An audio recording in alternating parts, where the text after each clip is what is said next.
Good morning, student. Welcome to physics class. This video is related to 12th English medium student. As you know, in last lecture we are discussing about the diffraction of light, and we discuss about the single slit Fraunhofer diffraction pattern. In this diffraction procedure, you are study about the maxima and minima. Maximum, what is the maximum? Where you observe the bright fringe, this is known maximum, and where you observe the dark fringes, this is known minimum. Now, today we are discussing about the graph between intensity and path difference. Okay, तो diffraction का ये graph देखिए, इसको energy diagram भी बोलते हैं.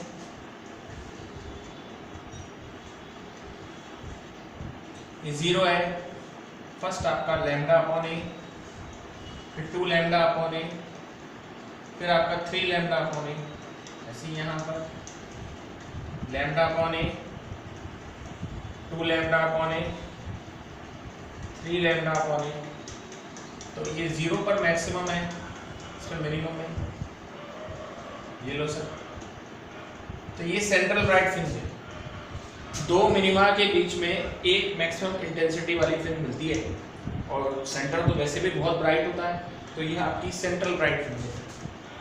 इसके बाद ये सेकंड नंबर की, इसके बाद ये थर्ड नंबर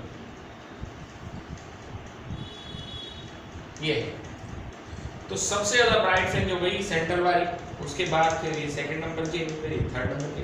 तो लगातार जो इंटेंसिटी है लाइट की वो कम होती जाती है, लेकिन इसमें भी एनर्जी कंजर्व रहती है. पहले तो मैं आपको बता दूं, दो मिनिमा के बीच में एक मैक्सिमा मिलता है आपको. ये लैम्डा अपॉन है, ये लैम्डा अपॉन है, इसके बीच में आपको एक मैक्सिमा मिला है, और ये सबसे ज़्यादा ब्राइट है. इसको अपन ने नाम दिया गया है सेंट्रल मैक्सिमा. इसको हमने सेंट्रल मैक्सिमा कहा है ना. ये सेंट्रल मैक्सिमा है, ये लैम्डा अपॉन है, ये 2 लैम्डा अपॉन है, ये दूसरे नंबर का बना है, फिर ये तीसरे नंबर का बना है. इसमें सेंट्रल ब्राइट फ्रिंज जो है उसकी विड्थ काफ़ी ज़्यादा है. ओके, और इसके बाद देखिए फर्स्ट वाले की ब्राइटनेस ज़्यादा है, फिर ब्राइटनेस कम है, फिर ब्राइटनेस और कम है. तो क्या इसमें एनर्जी कंजर्व नहीं होती? नहीं, इसमें एनर्जी कंजर्व है. एनर्जी का इसमें भी कंजर्वेशन होता है. कैसे? देखिए, एनर्जी तो ब्राइट फ्रिंज से डार्क फ्रिंज पर ट्रांसफर होती है, डार्क फ्रिंज से फिर ब्राइट से, फिर ब्राइट से फिर डार्क, फिर डार्क, फिर इस तरह चलती है. लेकिन इसमें ब्राइट फ्रिंज जो होती है इसकी इंटेंसिटी सबसे ज़्यादा होती है पहले वाले की. और ये जो इस मैक्सिमा जिसको बोलते हैं, फिर इसका ये मिनिमा आता है. मिनिमा वो पॉइंट होता है जहां आपकी इंटेंसिटी सबसे कम होती है. मतलब यहाँ अंधेरा नहीं मिलता है, बिल्कुल डार्कनेस नहीं होती है मिनिमा में. मिनिमा वो पॉइंट है जहां इंटेंसिटी तो होती है, हालांकि कम होती है. इसलिए मिनिमा पर इंटेंसिटी जीरो ना होने के कारण you can say that energy remain conserve in interference pattern. तो इंटरफेरेंस पैटर्न में एनर्जी आपकी क्या रहती है? कंजर्व रहती. अब हम आगे चलते हैं. आइए,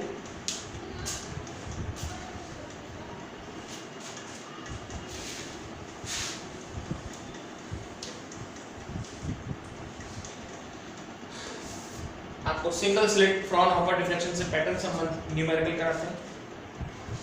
चलिए,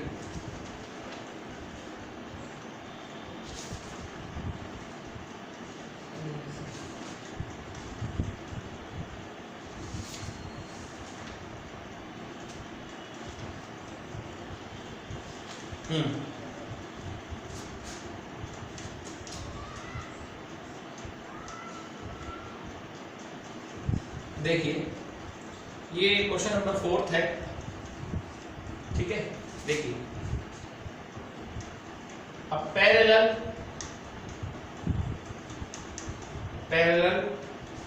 beam of light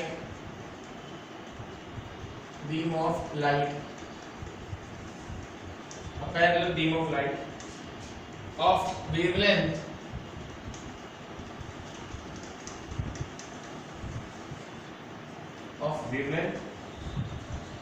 5500 angstrom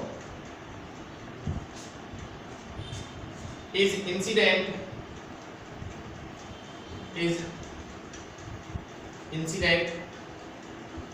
normally incident normally on a slit of width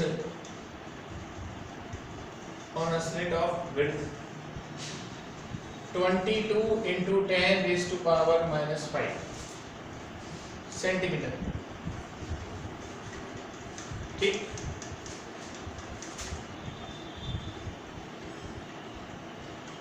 calculate the angular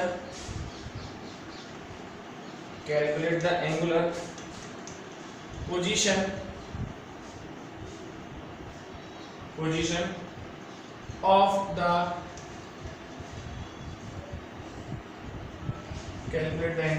of the first two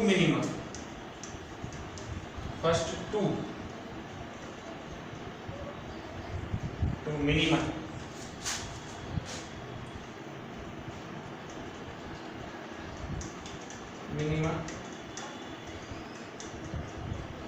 on the both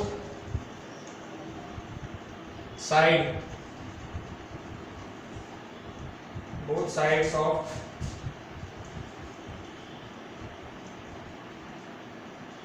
central maximum। ठीक है, आइए देखते हैं इस क्वेश्चन को। इस क्वेश्चन में एक आया कि एक लाइट की पैरेलल बीम जाती है जिसकी वेवलेंथ है 5500 एंगस्ट्रॉम। तो लैम्डा की वैल्यू आ गई 5500 एंगस्ट्रॉम। ठीक है, जिसको अगर हम कन्वर्ट करें तो ये हो गया 5500 into 10 to the power -10 metre. पहली बात, स्लिट की विड्थ जो है वो दे रखी है 22 into 10 raise to power -5 centimetre. जो ये हो जाएगी आपकी 22 into 10 raise to power -7 metre में अगर निकालेंगे तो। अब आपको calculate the angular position of first two minima. तो पहला मिनिमा जो था θ1 वो था लैम्डा अपॉन e या लैम्डा अपॉन d कर लेते हैं। ये तो आपका 5500 10 टू द पावर -10 है और d कितना है, ऊपर ले जाओ +7 हो जाएगा। 7 और 2 देखिए मैं आपको बता रहा हूँ, ये तो हो जाएगा तुम्हारा 55 इंटू और नीचे 22 इंटू ये 2 टाइम गया, ये 5 टाइम गया। 11 से 2 टाइम गया, 11 से 5 टाइम गया, ऊपर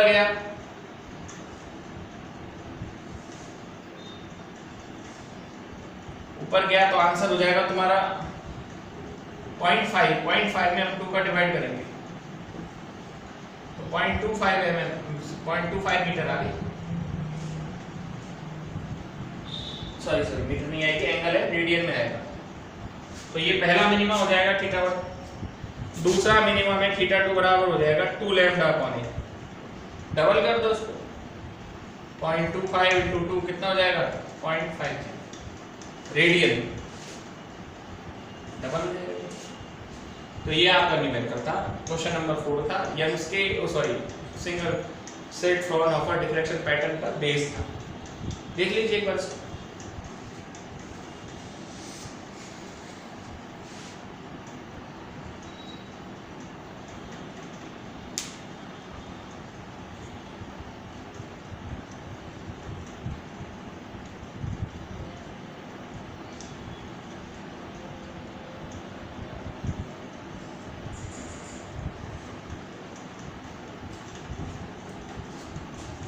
चलिए सर आगे चलते हैं। आइए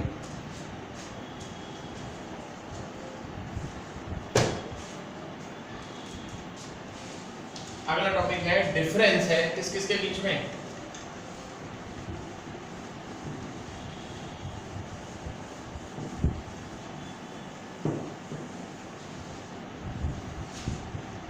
अगला आपका जो टॉपिक है वो है difference between interference and diffraction. Okay, तो कम से कम 4 डिफरेंस तो हमको पता ही होना चाहिए।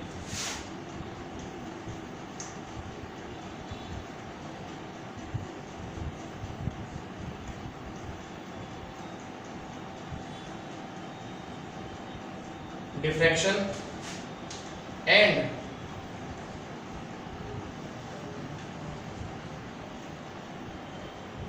इंटरफेरेंस। ठीक है, तो दोनों साइड देख लीजिए। सबसे पहले एक साइड आप लिखेंगे डिफ्रैक्शन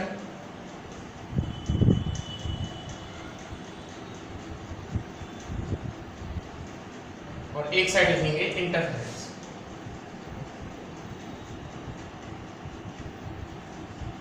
ठीक, डिफ्रैक्शन क्या होता है ना? तो मैं आपको बता दूं, पहले तो नेसेसरी कंडीशन। डिफ्रैक्शन क्या होता है? The phenomena of bending of light from an aperture and obstacle. Interference ये होता है कि जिन दो पॉइंट पर इंटेंसिटी मैक्सिमम हो या मिनिमम हो, जिसमें कंस्ट्रक्टिव और डिस्ट्रक्टिव आपको देखने को मिले। तो मैं आपको पहला डिफरेंस बताता हूं।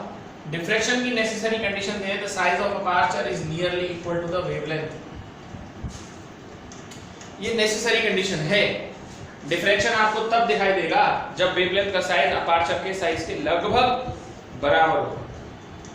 और इंटरफेरेंस कब होगा? when the frequency of both wave are equal। both wave frequency equal होंगी। जब दोनों वेव की फ्रीक्वेंसी इक्वल होंगी तो आपको इंटरफेरेंस देखने को मिलेगा। दूसरा पॉइंट,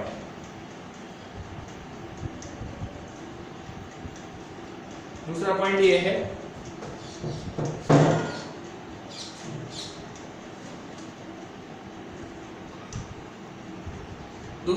कि आप जब से इस देखेंगे डिफ्रैक्शन में, तो डिफ्रैक्शन में जो है, जो intensity of all bright fringe है, intensity of all bright fringes, जितनी भी ब्राइट फ्रिंज है सबकी जो इंटेंसिटी है वो अनइक्वल है। सबसे ज्यादा ब्राइट होता है इसमें सेंट्रल ब्राइट फ्रिंज, उसके बाद तो इंटेंसिटी जो है वो ब्राइट फ्रिंजेस की अपने आप ही क्या होती जाती है, कम होती जाती है।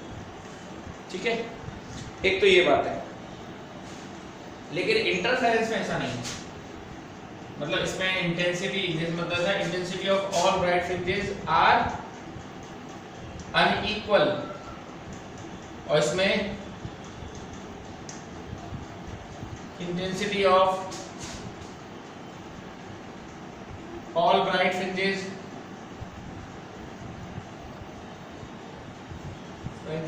are unequal। वो सॉरी इसमें इक्वल होती है। ठीक, तीसरी बात, मतलब इंटरफेरेंस में जितनी भी ब्राइट फ्रिंज मिलेंगी सबकी इंटेंसिटी सेम होगी, और डिफ्रैक्शन में जितनी ब्राइट फ्रिंज मिलेंगी उन सब की इंटेंसिटी डिफरेंट होगी।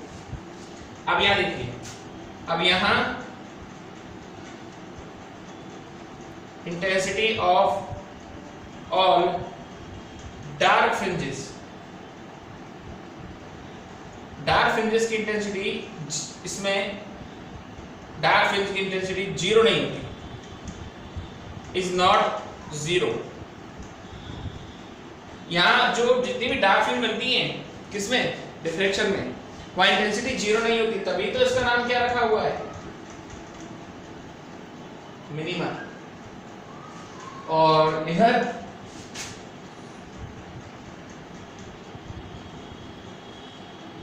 Intensity of all dark fringe are zero.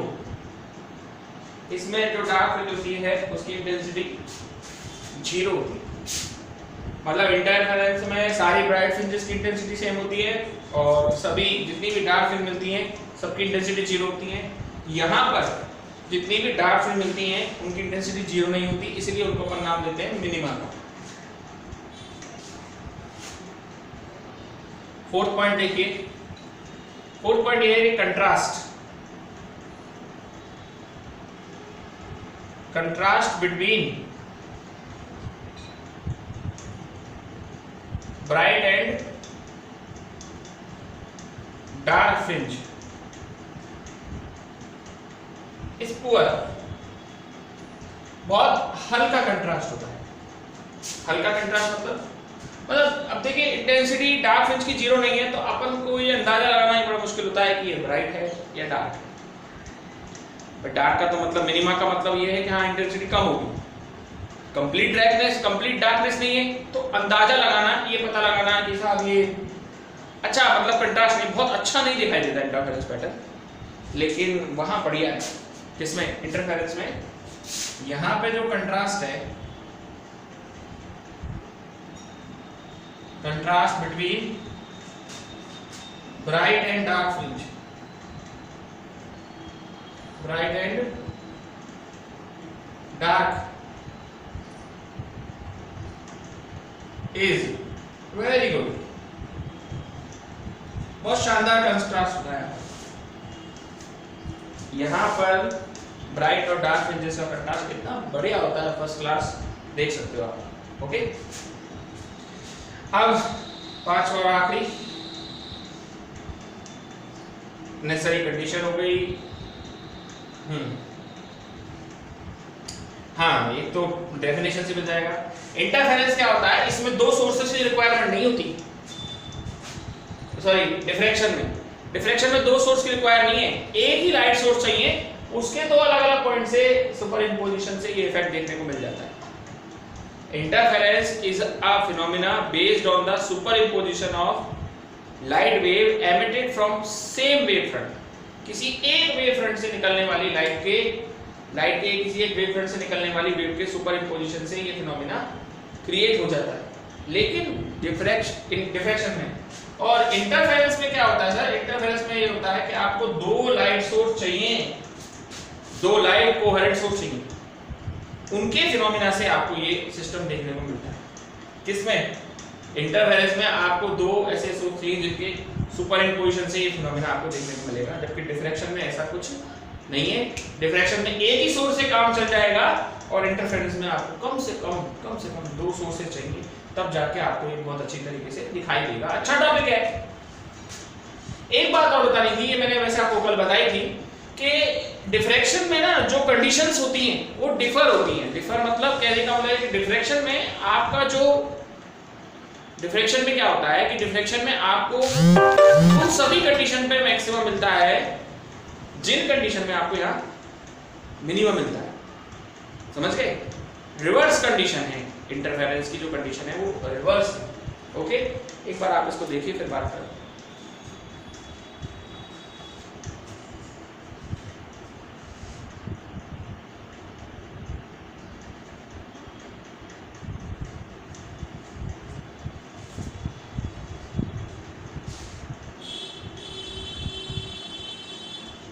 आइए सर आगे चलते हैं।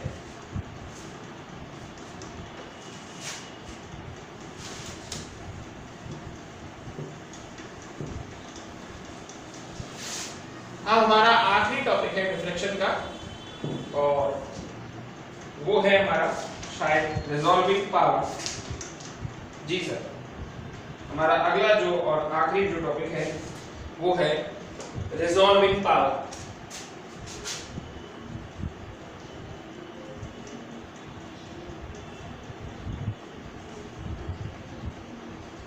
इसको बहुत कम बच्चे अच्छी तरीके से समझ पाते हैं। रिजॉल्विंग पावर होता क्या है? रिजॉल्विंग पावर ये होता है कि इमेज को अलग अलग देखना। रिजॉल्विंग पावर क्या होता है? रिजॉल्विंग पावर ये है कि ऑब्जेक्ट की इमेज को अलग अलग देखना। नहीं समझे आप? देखिए समझिए, जैसे मान लीजिए मैंने दो बल्ब रख रखे हैं और दोनों बल्ब बहुत पास पास हैं और आप बहुत दूर से देखेंगे तो आपको दो थोड़ी दिखाई देंगे, आपको एक दिखाई देगा। आपको लगेगा एक ही बल्ब से इतना लाइट आ रहा है। या मैं एक बात कह दूं, एलईडी की बात कर दूं मैं, चलिए एलईडीज होते हैं, आप एलईडी देखते हैं मार्केट में, एलईडी आते हैं, एक प्लेट आती है एलईडी कितनी बड़ी है ना, आगे आगे लगा लेते हैं बच्चे लोग, गाड़ियों पर लगा लेते हैं, तो उसमें बहुत फाइन बल्ब होते हैं, कई सारे, उसमें कई सारे छोटे छोटे बल्ब होते हैं ना, लेकिन वो पास जाने में पता चलता है कि साहब कई सारे छोटे बल्ब। दूर से देखेंगे तो क्या लगता है वो एक बल्ब जल रहा है क्या, है ना? तो ऐसा लगता है। यानी हमारी आंखें जो है उनमें डिफरेंस नहीं क्रिएट कर पाती। ठीक, तो ऑब्जेक्ट की इमेज को अलग अलग देखना, सेपरेट कर करके देखना ही आप लोगों की क्या कहलाती है, रिजॉल्विंग पावर। रिजॉल्विंग का मतलब ये अलग अलग देखना है सब आपको। ठीक है, एक तरह से आप इसे एंगुलर सेपरेशन भी कह सकते हैं। क्या कह सकते हैं आप इसे, एंगुलर सेपरेशन भी कह सकते हैं। अपने कोर्स में यहाँ पर सिर्फ और सिर्फ टेलीस्कोप की रिजॉल्विंग पावर है, तो आइए मैं आपको टेलीस्कोप की रिजॉल्विंग पावर समझाता हूँ। आई थिंक रिजॉल्विंग पावर आप लोगों को समझ में आ गया होगा। ये एंगुलर रिजॉल्विंग पावर जो होता है वो एंगुलर सेपरेशन का रेसिप्रोकल होता है। जो एंगुलर सेपरेशन आता है थीटा, उसका रेसिप्रोकल आपका रिजॉल्विंग पावर होता है। तो आइए देखते हैं। देखिए, जैसे ये आपका टेलीस्कोप है, ठीक, इसका अपर्चर कितना है, 2a। यह आपका एक मतलब टेलीस्कोप का कौन सा लेंस है, ऑब्जेक्टिव लेंस है, जो बहुत बड़ा है साइज में। ठीक है, इसका अपर्चर मैंने ले लिया है 2a। ये क्या करता है, कॉन्वेक्स लेंस है, ये इंफिनिटी से आने वाली लाइट को अपने फोकस पर बनाता है। लेंस का तो काम ही यही होता है कि इंफिनिटी से जो लाइट आ रही है उसको फोकस बनाना, और ये इसकी कंडीशन भी होती है। If object at infinity, then image is being well focused on the focus. अगर ऑब्जेक्ट आपका इंफिनिटी पे होगा तो इमेज आपकी बहुत बढ़िया तरीके से उसके फोकस पर बनेगी। ठीक है, तो ये इसका फोकस हो गया। ठीक है, ये इसका 2a इसका अपर्चर हो गया। ठीक है, ये f पे बनी। एक्चुअलिटी में ज्योमेट्री के हिसाब से एक यहाँ स्पॉट मिलता है। क्या मिलता है यहाँ पर, एक स्पॉट, एक धब्बा सा मिलता है इस जगह पे। कहां पर, जो फोकस उसने बनाया ना, एक स्पॉट बना दिया उसने। फिर क्या हुआ, इसके अगल बगल क्या हुआ, अगल बगल कॉन्सेंट्रिक रिंग्स वगैरह मिलती हैं। तो हम ये कह सकते हैं कि इस स्पॉट, इसको हम लोग single slit Fraunhofer diffraction pattern की तरह ट्रीट कर सकते हैं। इसको हम single slit Fraunhofer diffraction pattern की तरह क्या कर सकते हैं, ट्रीट कर सकते हैं। और ये तुम्हारी सेंटर ब्राइट फ्रिंज, ये दूसरे नंबर की, फिर ये तीसरे नंबर की, और आप चाहो तो ये देखिए,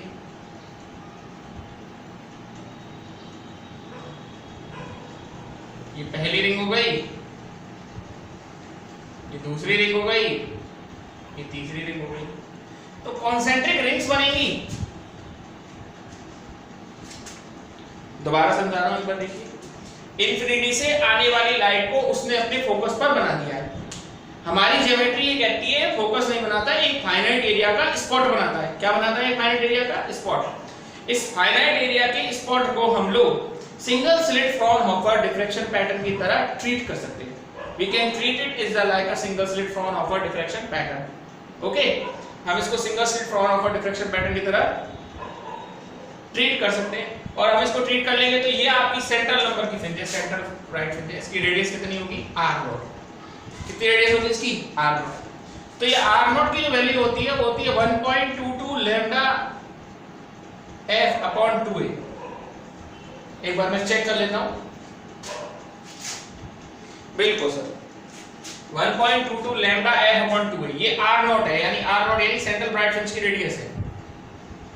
1.22 लैम्डा स्फेरिकल एब्रेशन यानी कि स्फेरिकल डिसऑर्डर है। f आपका फोकल लेंथ है और 2a इसका अपर्चर है। ये चीज तो बेटा आपको लर्न करनी पड़ेगी कि जो सेंट्रल ब्राइट फ्रिंज है उसकी इतनी रेडियस होती है। बात मैंने आपसे कही थी एंगुलर सेपरेशन की, तो एंगुलर सेपरेशन यहां से एंगल बनेगा थीटा। तो एंगुलर सेपरेशन जिसको हम लोग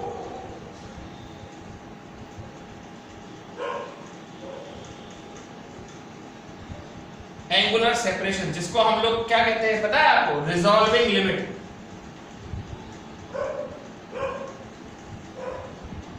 इसको हम लोग रिजॉल्विंग लिमिट कहते हैं, थीटा से लिखते हैं। थीटा इक्वल टू क्या होता है, आर्क अपॉन रेडियस। आर्क हो गया r0, रेडियस हो गया f। एंगुलर सेपरेशन है, एंगल कितने एंगल से सेपरेट किया है। हमको एंगुलर सेपरेशन ही निकालना होगा, ध्यान रखना है इस बात को हर बार। तो आर्क कितना होगा, रेडियस होगी सर सेंट्रल ब्राइट फ्रिंज की, ये रही r0। और ये तुम्हारी फोकस है f। तो r0 की वैल्यू कितनी है 1.22 लैम्डा f अपॉन, और नीचे f से f कैंसिल, तो थीटा बराबर क्या आया, थीटा बराबर आया 1.22 लैम्डा अपॉन 2a, और हम चाहें तो उसको डिवाइड भी कर सकते हैं, यहीं भी छोड़ सकते हैं। किताब में एक्चुअल में 2a की जगह कैपिटल D लिया हुआ है, यानी इसके अपार्चर को 2a की जगह कैपिटल D माना गया है, वो आपकी मर्जी है, उससे कोई फर्क नहीं पड़ता है। तो आप इसे ऐसे भी लिख सकते हैं 1.22 लैम्डा अपॉन D। मैंने आपसे कहा था रिजॉल्विंग पावर, रिजॉल्विंग पावर क्या होती है, रिजॉल्विंग पावर को R से लिखते हैं, reciprocal of resolving limit is known resolving power. Resolving limit का जो रेसिप्रोकल है उसी को अपन रिजॉल्विंग पावर कहते हैं। R बराबर 1 अपॉन थीटा होता है, और जब इसे सॉल्व करेंगे थीटा की वैल्यू ऊपर रख देंगे तो कितना आ जाएगा D अपॉन 1.22 लैम्डा। ये है सर आप लोगों की क्या, R बराबर D अपॉन 1.22 लैम्डा, ये आपकी एक तरह से रिजॉल्विंग पावर है R, ठीक है, ये निकल के आएंगे। तो सीधी सी बात है, अगर आप अपार्चर बढ़ा दो आप तो रिजॉल्विंग पावर बढ़ जाएगी, वेवलेंथ कम कर दो तो भी रिजॉल्विंग पावर बढ़ जाएगी, ठीक है। एक बार दोबारा मैं इसको रिपीट कर रहा हूं, देखिए ये आपका एक ऑब्जेक्टिव लेंस है, कॉन्वेक्स लेंस है, जिसका अपार्चर कितना है 2a है, बहुत ज्यादा है। ये इंफिनिटी से आने वाली लाइट को फोकस पर बनाता है। एक्चुअलिटी में ये जो लेंस है ये एक फाइनाइट स्पॉट बनाता है। क्या बनाता है आपका ये फाइनाइट स्पॉट, इसको हम फाइनाइट स्पॉट कह सकते हैं। This finite spot can be treated like a single slit frown of a diffraction pattern. इस फाइनाइट स्पॉट को हम single slit from of a deflection pattern की तरह क्या कर सकते हैं, ट्रीट कर सकते हैं। ये सेंट्रल ब्राइट फ्रिंज, फिर उसके बाद दूसरे नंबर की, फिर उसके बाद तीसरे नंबर की, ऐसे हम इसको ट्रीट कर सकते हैं। ये आपकी सेंट्रल ब्राइट फ्रिंज है, फिर दूसरे नंबर की और तीसरे नंबर की। अब हम क्या करते हैं, इस ब्राइट फ्रिंज को लेते हुए हम लोग कॉन्सेंट्रिक सर्कल्स ड्रॉ करते हैं। मतलब होता ये है कि ये जो स्पॉट बनता है, दिस स्पॉट को आप इस स्पॉट को ये मान सकते हो कि साहब ये single slit from of a deflection pattern की तरह ही है, ठीक है। तो अपन ने इसको मान लिया, ये सेंट्रल ब्राइट फ्रिंज है, उसकी रेडियस है r0, और फिर ये दूसरे नंबर की, ये तीसरे नंबर की। मैंने कहा ना इस r0 की वैल्यू आपको दिखाने याद रखनी पड़ेगी, और ये होती है 1.22 लैम्डा f अपॉन 2a। और यहां पर हमको निकालना है एंगुलर सेपरेशन, यानी कि रिजॉल्विंग लिमिट। एंगुलर सेपरेशन होता है थीटा, और थीटा इज इक्वल टू होता है आर्क अपॉन रेडियस। आर्क तो तुम्हारी ये r0 हो जाएगी, और रेडियस तुम्हारी हो जाएगी f। तो थीटा बराबर क्या आएगा r0 अपॉन f। r0 की वैल्यू 1.22 लैम्डा f अपॉन क्या आएगा 2a into f, f से f कैंसिल, तो थीटा बराबर क्या आएगा 1.22 लैम्डा अपॉन 2a, और 2a की जगह हम लिख सकते हैं क्या, कैपिटल D। तो रिजॉल्विंग पावर क्या होती है, रिजॉल्विंग पावर होती है रेसिप्रोकल ऑफ रिजॉल्विंग लिमिट। जो आपने रिजॉल्विंग लिमिट निकाली है ना थीटा, इसका रेसिप्रोकल, तो r बराबर हो जाएगा 1 अपॉन थीटा। और जब आप ये रखेंगे तो r बराबर ये थीटा नीचे रखेंगे तो d आपका ऊपर चला गया और नीचे आ जाएगा 1.22 लैम्डा। और क्लियर है, रिजॉल्विंग लिमिट जब ज्यादा होगी जब आपका एंगुलर सेपरेशन d ज्यादा होगा। सॉरी, ये है अपार्चर, लेंस का अपार्चर जो है वो ज्यादा होगा, और r आपका ज्यादा होगा जब आपकी वेवलेंथ क्या होगी, कम होगी। तो कम वेवलेंथ होगी तब भी रिजॉल्विंग पावर ज्यादा है, और ज्यादा दोनों सोर्स मतलब अपार्चर आपका बड़ा होगा तब भी आपका जो है रिजॉल्विंग पावर ज्यादा आएगा। रिजॉल्विंग पावर का मतलब सीधा सीधा है ऑब्जेक्ट को सेपरेटली अलग अलग देखना। आंखों की हेल्प से ऐसा नहीं हो पाता, हमारी आंखें इतनी अच्छी नहीं है कि हम ऑब्जेक्ट को अलग अलग देख लें। फॉर एग्जांपल मान लीजिए मच्छर देखा है आपने, ठीक है, मच्छर को आप नॉर्मली अपनी आंखों से देख पाते हैं, कोई दिक्कत नहीं। आपको पता है मच्छर के कितने दांत होते हैं, 22, और ये 22 दांत आपको माइक्रोस्कोप में दिख जाएंगे। यानी माइक्रोस्कोप में आप रख दीजिए मच्छर, आपको ये इतना बड़ा होकर दिखाई देगा। तो हमारी आंखों की एक क्षमता है, और ये जो ऑप्टिकल इंस्ट्रूमेंट्स हैं ये तो बहुत अच्छे होते हैं, हाईली कैपेबल होते हैं। वैसे तो देखिए सीबीएसई में टेलीस्कोप की भी और माइक्रोस्कोप की दोनों की रिजॉल्विंग पावर है, लेकिन आरबीएसई में टेलीस्कोप की रिजॉल्विंग पावर है जो मैंने आपको करा दी है। ठीक है, तो हमारी तरफ से डिफ्रैक्शन भी समाप्त हो गया, डिफ्रैक्शन भी कंप्लीट हो गया। अब इसके बाद रह जाता है आप लोगों का पोलराइजेशन, जिसको हम कल डिस्कस करेंगे। ये लास्ट टॉपिक होगा इस चैप्टर का, पर थोड़ा बड़ा है, theoretical topic. Okay, that's all for today.